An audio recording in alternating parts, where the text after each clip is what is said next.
Основным слоганом столетия чувашской автономии станет слово «вместе». Какой будет деловая и культурная программа юбилея и когда стартуют первые праздничные события, расскажет моя коллега Валентина Алексеева. Многонациональная и мультикультурная. Именно такой образ нашей республики зашифрован в символе столетия автономии. Логотип «Перле», по-русски «вместе», будут использовать для украшения всего региона. Ведь в республику планирует прибыть множество гостей. Скорее всего, они будут заезжать из разных, скажем, по разным направлениям в Чувашию. Поэтому просьба, значит, всем главам администрации районов, особенно те, кто находится вдоль федеральных трасс, автомобильных трасс, учитывать ту концепцию оформления. Предприятия украсят свои здания и территории к празднику, выпустят брендированную продукцию.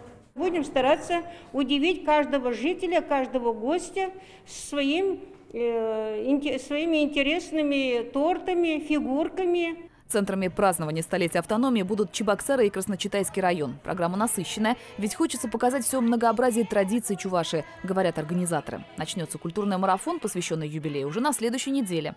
В Чебоксарах старт будет дан уже 10 марта в Ледовом дворце. Впервые организуем парад районов и городов республики. Делегации продемонстрируют единство, пройдут с гордостью за свою малую родину и за наш общий дом Чувашию. Театрализованное представление перелистает страницы. Мы станем частью этой истории, которую пишем в 21 веке. Под эгидой столетия автономии пройдет и молодежный форум «Молгород», и Чебоксарский кинофестиваль, и международный балетный фестиваль. Уже в начале апреля в Чувашию прибудут известные балетные труппы со всей России. Также приедут артисты из Великобритании, Германии, Франции, Швейцарии. Праздничная неделя июня начнется с уникального для Чебоксар события. В сквере имени Константина Иванова прямо под открытым небом все желающие смогут посмотреть мюзикл «Нарспи». А в Чувашском национальном музее развернется шикарная выставка женских костюмов. Там будут и наряды с чувашской вышивкой, и авторские работы Игоря Дадиани, выполненные с учетом национальных традиций, и коллекция историка моды Александра Васильева.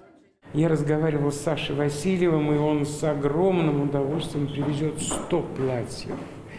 Это история в искусстве кино и платья с 1900 года.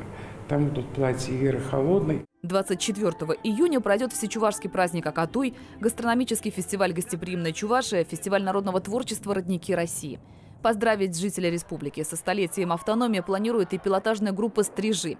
Примерно в это же время будут проходить Дни культуры Чувашии в Москве. Деловая программа празднования столетия автономии тоже будет насыщенной. В Москве планируют представить туристический потенциал республики, а в Чебоксарах состоится стратегическая сессия по туризму с привлечением экспертов отрасли из разных регионов Приволжья. Начнется деловая программа праздника уже 29 мая. В Чебоксарах откроется предпринимательский форум «Мой бизнес». Количество участников от 2 до 4 тысяч представителей бизнеса регионов Приволжского федерального округа, Российской Федерации, зарубежных стран. В рамках форума «Мой бизнес» состоит церемония награждения победителей республиканских конкурсов. К столетию автономии выпустят юбилейные медали. Их вручат ветеранам Великой Отечественной, почетным гражданам, а также лучшим в своих профессиях. Валентина Алексеева, Алиса Александрова, Семен Антонов. Вести Чувашия.